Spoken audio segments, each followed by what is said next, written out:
నమస్తే విజయ పెద్దన గారు. నమస్తే ఉషా. పబ్లిక్ కామెంట్లోనే ఒక 20 ఇయర్స్ అమ్మాయి కామెంట్ పెట్టింది. నేను కూడా షాక్ అయ్యాను ఆ కామెంట్ చూసి. చదివి వినిపిస్తాను మీకు ఒకసారి. నమస్తే మేడం, నాకు 20 సంవత్సరాలు. కొన్ని రోజుల నుంచి మీ ఎపిసోడ్స్ చూస్తుంటే పబ్లిక్ కామెంట్ అన్న ఆప్షన్ నాకు కనిపించి అడుగుతున్నాను. నేను ఇంట్లో నుంచి వెళ్ళిపోయాను పెళ్లి చేసుకోవడానికని. కొన్ని కారణాల వల్ల మళ్ళీ నేను తిరిగి ఇంటికి వచ్చాను.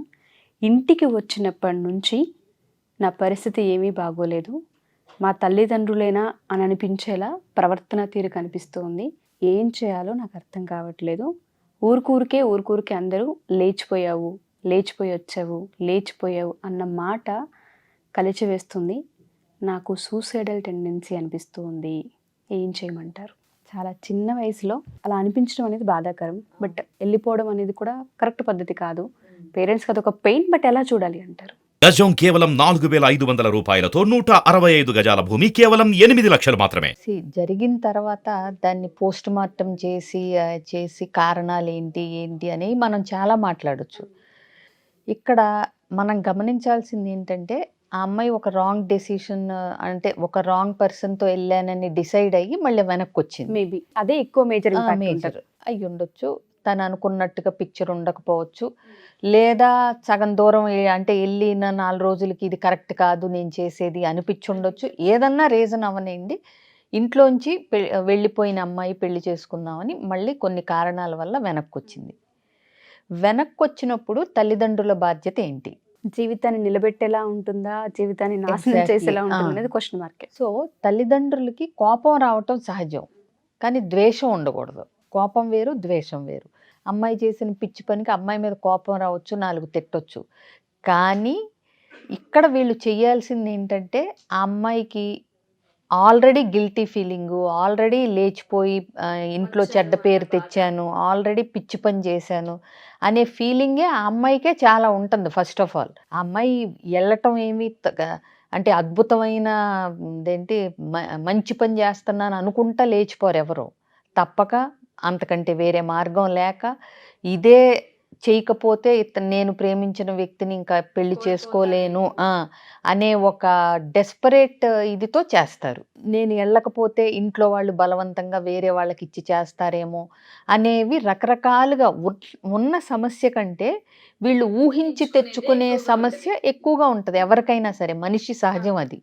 20% ప్రాబ్లం ఉందంటే 80% ఊహించేసుకుని దాన్ని గుదిబండలాగా చేసేసుకుని పెద్ద ప్రాబ్లం అని కుంగి కృషించిపోయే వాళ్ళే ఎక్కువ మంది ఉంటారు ఏదైనా సరే.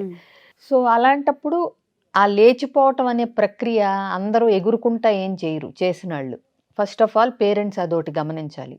2, దాదాపుగా ఇంట్లో వాళ్ళకి క్లూస్ ఇవ్వకుండా, చెప్పకుండా ఒక మనిషి ఇష్టం అనేది తెలియపరచకుండానే లేచిపోయే పర్సంటేజ్ కూడా చాలా తక్కువ ఉంటుంది. అంటే ఏంటి, ఇంట్లో వాళ్ళకి నాకు ఈ పెళ్లి ఇష్టం లేదనో, నేను అతన్ని ఇష్టపడుతున్నానో, ఏదో ఒకటి ఇంట్లో ఇది చెప్పినా నడవదు అనే పరిస్థితి ఉంటుంది. అంటే కొంతమంది ఇళ్లలో చూడు, అంటే క్యాస్ట్ అబ్బాయినే చేసుకోవాలి, నువ్వు 600 కాబట్టి ఇష్టపడకు, ప్రేమించుకో అని కూడా ముందే హింట్లు ఇస్తూ ఉంటారు.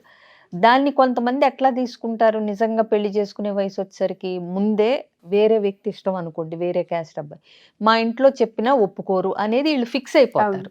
ఫిక్స్ అయిపోయి ఇప్పుడు ప్రెజెంట్ స్టేట్లో నిర్ణయం తీసుకునే ముందు చెప్పకుండా వీళ్ళు ఆల్రెడీ ముందు నుంచి చెప్తున్నారు కదా, మన క్యాస్ట్ అబ్బాయే కాబట్టి ఒప్పుకోరు అని ఆ అబ్బాయికి కూడా అదే చెప్తారు. మా ఇంట్లో మన పెళ్ళికి ఒప్పుకోరు, ఎందుకంటే మాకు క్యాస్ట్ అబ్బాయిని అంటున్నారు అని చెప్పి ఫిక్స్ అయిపోయి ఆ తెలియని వయసులో, అంటే ఇప్పుడు 20 ఏళ్ళు, అంటే పూర్తిగా చదువు అయి ఉండదు, ఒక ఉద్యోగం రాలేదు, సెటిల్ అయి ఉండదు, ఆ అబ్బాయికి కూడా 1-2 ఏళ్ళు అటు ఇటుగా అదే వయసు ఉండుంటాడు. కాబట్టి పూర్తిగా అవగాహన లేని వయసులో ఏంటంటే ఆ వెళ్ళిపోవటం అనేది జరిగి ఉంటుంది. ఏదో రియలైజేషన్ వచ్చింది, ఇది కరెక్ట్ కాదనో ఏదోనో మళ్ళీ వెనక్కి వచ్చిందని మనం అనుకున్నాం మొదటే. సో వచ్చినప్పుడు కూర్చోబెట్టి మాట్లాడాలి. అసలు ఆ అబ్బాయి ఎవరు, ఎందుకు వెళ్ళావు, ఎందుకు రావాల్సి వచ్చింది, ఏ కారణాల వల్ల నీకు వెళ్ళిపోవాలనిపించింది. ఎందుకంటే ఇంట్లోంచి అమ్మాయి వెళ్ళిపోవాలి, లేచిపోవాలి అని అనిపించిందంటే తల్లిదండ్రులుగా ఎక్కడో ఒక పార్ట్లో మనం ఫెయిల్ అయినట్టే లెక్క. పూర్తి అకౌంటబిలిటీ, జవాబుదారీతనం తల్లిదండ్రులది కాకపోయినా, తల్లిదండ్రులకి భయపడో, బెదిరిపోయో, ఒప్పుకోరనో ఏదో తల్లిదండ్రుల రియాక్షన్ని ఊహించుకునే వెళ్తారు పిల్లలు. మా ఇంట్లో చెప్తే హ్యాపీగా ఒప్పుకుంటారు, ఇలాంటివి ఏమి లేవు అనుకున్నప్పుడు ఆ స్టెప్ తీసుకోరు కదా, అవునా? కాబట్టి ఏదో ఒక ఫ్యాక్టర్ తల్లిదండ్రుల దగ్గర వీళ్ళకి అనువైన రియాక్షన్ రాదు అని తెలుసు కాబట్టి వీళ్ళ స్టెప్ తీసుకున్నారు. సో వెనక్కొచ్చే అమ్మాయి తప్పు చేసిందా రైట్ చేసిందా అనే దానికంటే కూడా ఆ అమ్మాయికి అప్పుడు పేరెంటల్ సపోర్ట్ చాలా అవసరం అనేది మాత్రం తల్లిదండ్రులు గుర్తుపెట్టుకోవాలి. ఎందుకంటే ఆల్రెడీ చుట్టుపక్కల వాళ్ళకి తెలిసి వాళ్ళు రెడీగా ఉంటారు ఏదో ఒకటి అనటానికి, కామెంట్ చేయటానికి. చేసినా చేయకపోయినా ఈ అమ్మాయి సొసైటీని కానీ నైబర్స్ని కానీ ఫేస్ చేయటానికి ఈ అమ్మాయికే చాలా టైం పడుతుంది. అలాంటప్పుడు ఆ అమ్మాయి ఎవరు? మీ కన్న కూతురు, అవునా? ఇప్పుడు ఒక కష్టం వచ్చినప్పుడు తల్లిదండ్రులు ఎట్లా కాపాడుకుంటారో అలాగే కాపాడుకోగలగాలి, అలాగే ఎమోషనల్ సపోర్ట్ ఇవ్వగలగాలి ఆ అమ్మాయికి. ఇప్పుడు తప్పు రియలైజ్ అయ్యి మళ్ళీ వెనక్కి వచ్చింది, లేదా ఒక తప్పు చేసి దాన్ని సరిదిద్దుకోవటానికి వచ్చింది అన్నప్పుడు నువ్వు ఎలాంటి సపోర్ట్ ఇవ్వాలి? దట్టు ఆ అమ్మాయి ఎవరన్నా వేరే నీకు శత్రువా లేకపోతే పరాయి వాళ్ళో కాదు, నీ కన్న కూతురు. అలాంటప్పుడు నువ్వు ఇంకా కడుపులో పెట్టుకుని ఆ పరిస్థితి ఎందుకు వచ్చింది ఇవన్నీ కూడా ప్రశ్నల మీద పరంపరలో అప్పుడే కూడా వెయ్యక్కర్లేదు. కొంతకాలం ఆగి ఆ అమ్మాయి ఇందులోంచి హీల్ అయిన తర్వాత ఏమ్మా అసలు ఎవరిని ఇష్టపడ్డావు, ఒకవేళ తెలియకపోతే ఏంటి, మరి ఎందుకు వెళ్ళావు, ఎందుకు వచ్చేసావు, ఇవన్నీ అడిగినప్పుడు ఆ అమ్మాయి మెంటల్ స్టేట్ ఏంటి, మెంటల్ మెచ్యూరిటీ లెవెల్ ఏ ఇదిలో ఉందో తెలుసుకుని దాన్ని బట్టి ఆ అమ్మాయికి ఒక ప్రోత్సాహాన్ని, సపోర్ట్ని, ఒక భరోసాని ఇవ్వగలగాలి పేరెంట్స్. అంటే ఏది జరిగినా వెనక్కి తిరిగితే నా తల్లిదండ్రులు నాకున్నారు అనే భరోసా పిల్లలకు ఉన్నప్పుడు పిల్లలు గబుక్కున తప్పు చేయటానికి కూడా అంత త్వరపడరు. మీరు అన్నది ట్రూ. సూసైడల్ టెండెన్సీ వస్తుంది అన్న మాట చిన్న విషయం కాదు విషయం. అంత దూరం వెళ్ళి ఊరు మొత్తం రాళ్ళేస్తుంది, దుమ్మెత్తిపోస్తుంది తెలిసినా కూడా మా అమ్మ నాన్న నా ఊరు నా ఇల్లు అని పరిగెత్తుకుంటూ తిరిగి వచ్చింది అంటే నమ్మకం ఉంది. ఆ నమ్మకాన్ని పేరెంట్స్ లేచిపోయొచ్చావు నీకెందుకు విలువ ఇవ్వాలి, లేచిపోయొచ్చావు నీకు పనేంటి, ఇది ఒకటి చేస్తారు. సో ఎక్కడికి పంపాలన్నా నిఘా ఖచ్చితంగా నిమిషానికి ఫోన్లు, లైవ్ లొకేషన్లు. అసలు పంపరు, పంపిన 100 ప్రశ్నలు అడిగి పంపుతారు. పంపిన దగ్గర నుంచి మళ్ళీ ఎక్కడికి వెళ్ళిపోయిందో అనే అపనమ్మకంలో ఉంటారు. అది ఇంకా బాధిస్తుంది ఈ అమ్మాయిని. ఇకపోతే సూయిసైడల్ టెండెన్సీ దగ్గరకు వస్తే ఈ అమ్మాయి గమనించాల్సింది ఏంటంటే ఫస్ట్ ఆఫ్ ఆల్ ఆత్మహత్య చేసుకోవటం వల్ల ఆల్రెడీ పడిన నింద ఏమన్నా పోతుందా అనేది ఈ అమ్మాయి వేసుకోవాల్సిన క్వశ్చన్స్ నేను చెప్పేది.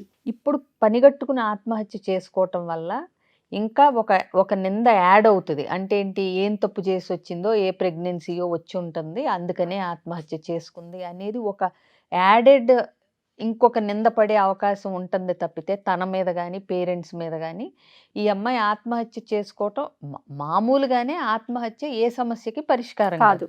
ఇప్పుడు ఆత్మహత్య ఇలాంటప్పుడు చేసుకుంటే ఏమవుతుందంటే ఇంకా ఒక నిందల పాలవటానికి అవకాశం కల్పిస్తుంది. ప్లస్ ఆత్మహత్య చేసుకోవటం వల్ల ఎవరికైనా ఏమన్నా ఉపయోగం ఉంటుందా అంటే ఇప్పుడు ఒక రియలైజేషన్ అయ్యి వచ్చిన వాళ్ళు ఆత్మహత్య చేసుకుంటే అది ఒక టెంపరీ సొల్యూషన్. అంటే నువ్వు వెళ్ళిపోతావు, ఒక నింద మీదేసుకుని వెళ్ళిపోతావు. 1కి 2 యాడ్ అవుతాయి. లేచిపోయి వచ్చిందనే నిందతో పాటు ఇప్పుడు ఏ కడుపో కాలో వచ్చి ఉంటుంది అందుకే చేసుకుని ఉంటుంది ఆత్మహత్య అనేది ఇంకొక ఎక్స్ట్రా నింద. సో ఏదైనా సరే సమస్య వచ్చినప్పుడు ఎట్లా దాన్ని పరిష్కరించుకున్నాం అన్న దాన్ని బట్టే మన యొక్క అంటే స్ట్రెంగ్త్ ఏంటి, ఒక మనిషిగా ఒక సమస్య వచ్చినప్పుడు నువ్వు ఏ రకంగా ఆలోచిస్తున్నావు అన్న దాన్ని బట్టే నువ్వేంటో తెలుస్తుంది. కాబట్టి ఇక్కడ ఏంటంటే వెళ్ళటం తప్ప రైటా, వెళ్ళినాక వెనక్కి రావటం తప్ప రైటా అన్నది పక్కన పెడితే నీ జీవితాన్ని సరిదిద్దుకోవటానికి నెక్స్ట్ ఏం చెయ్యాలన్నది ఆలోచించు నువ్వు. ఈ లేచిపోవటం తిరిగి రావటం ఒక్కటే జీవితం కాదు, 20 ఏళ్ళు అంటే ముందు ఇంకా 60 ఏళ్ళ జీవితం ఉంది. దాన్ని ఎట్లా ప్లాన్ చేసుకోవాలి, జరిగిన తప్పు నుంచి అబ్బాయిల్ని ఏ విషయాల్లో నమ్మొచ్చు, ఎలాంటి పార్ట్నర్ కావాలి, జీవితంలో ఒక అడుగు వేసే ముందు ఏమేమి ఫ్యాక్టర్స్ ఆలోచించాలి, ముందు తన కాళ్ళ మీద తను నిలబడి చూపించగలగటం, ఇలాంటి వాటి మీద ఫోకస్ పెట్టినప్పుడు ఏంటంటే ఆత్మహత్య అనేది వెనక్కి వెళ్ళే అవకాశాలు ఉంటాయి. అయితే ఈ ఆత్మహత్య ఆలోచనలు, ఈ తప్పు చేశాననే భావనలో ఉన్నప్పుడు ఇంత లాజికల్గా థింక్ చేయటం అనేది కష్టంగా ఉంటుంది. ఇలాంటప్పుడే కౌన్సిలర్స్ హెల్ప్ కానీ లేదా తన వెల్ విషర్స్ ఎవరైతే ఉంటారో వాళ్ళ సహాయం, వాళ్ళతో తన బాధ అంతా షేర్ చేసుకోవటం కానీ ఇలాంటి పనులు చేయగలగాలి. ప్లస్ కంటి ముందు ఒక గోల్ని పెట్టుకోగలగాలి. ప్లస్ ఎవరి జీవితం వాళ్ళదే అండి. తల్లిదండ్రులైనా, బంధువులైనా, అన్నదమ్ములైనా కొంతవరకే వస్తారు మనతో పాటు. నీ జీవితానికి నువ్వే కర్త, కర్మ, క్రియ అని తెలుసుకున్నప్పుడు తను అపనిందల పాలు చేసుకున్న జీవితాన్ని తనే సరిదిద్దుకోవచ్చు. ఎస్. అర్థమైందా?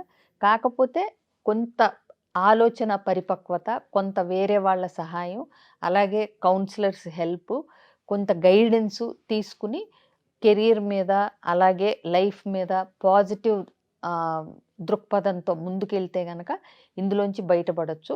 ఎస్పెషలీ పేరెంట్స్కి మాత్రం మోరల్ సపోర్ట్ ఇవ్వండి. మీరు కూడా పక్కనాళ్ళతో పాటు గుచ్చి గుచ్చి చంపకుండా అమ్మాయిని అర్థం చేసుకుని అసలు ఆ పరిస్థితికి మన వైపు నుంచి మనం ఏం కారణం అనేది తెలుసుకుని వాళ్ళు కూడా సరిదిద్దుకోగలిగితే ఇంట్లోంచి పిల్లలు లేచిపోవటాలనేవి తగ్గుతాయి. థ్యాంక్ యూ విజయ్ గారు. చాలామందికి ఎస్పెషల్లీ టీనేజ్లో ఉన్న ఆడపిల్లలందరికీ కూడా ఈ కంటెంట్ అవసరం, తెలుసుకోవాలి.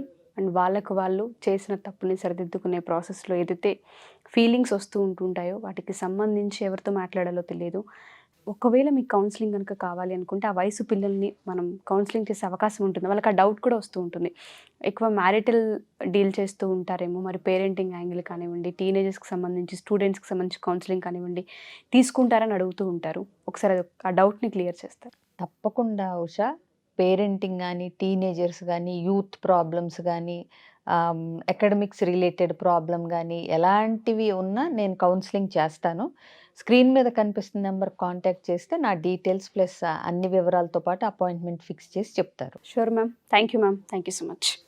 సో ఎవరైనా సరే ఎస్పెషల్లీ మా ఈ ఎపిసోడ్ చూసిన తర్వాత పేరెంట్స్ కావచ్చు, పిల్లలు కావచ్చు, మేము మా ఇంట్లో ఈ సమస్యలు చూస్తూ ఉన్నాం, మా పిల్లల విషయాలు ఇది జరిగింది, లేదా మా విషయాల్లో మాకు ఇది ఎక్స్పీరియన్స్ చేసాము, దీని నుంచి మేము బయటపడలేకపోతున్నామని ఎవరైనా అనుకుంటే ఖచ్చితంగా పిల్లలకి సంబంధించి కూడా సైకలాజికల్గా కొన్ని డీల్స్ చేసే అవకాశం ఉంటూ ఉంటుంది. కాబట్టి ఎవరికైనా కౌన్సిలింగ్ కావాలి అనుకున్నా, లేదా మ్యారిటల్ లైఫ్లో ఇష్యూస్ ఉన్నాయి, ఒకసారి విజయ గారిని కలవాలనుకున్నామన్నా ఖచ్చితంగా అప్రోచ్ అవ్వచ్చు. Online through or offline through కింద స్క్రోల్ కాంటాక్ట్ నెంబర్ని కాంటాక్ట్ చేస్తే మా టీం మీకు పూర్తి వివరాలు అందిస్తారు. అండ్ దాంతోపాటు పబ్లిక్ కామెంట్ త్రూ మీరు ఏదైనా అడగాలి అనుకుంటే సమస్యని, మేము ఇది సాల్వ్ చేసుకోలేకపోతున్నాం, మాకు ఒక వీడియో చేయండి, ఒక ఎపిసోడ్ చేయండి అని అడిగితే ఖచ్చితంగా ఎపిసోడ్ కూడా చేయడం జరుగుతూ ఉంటుంది.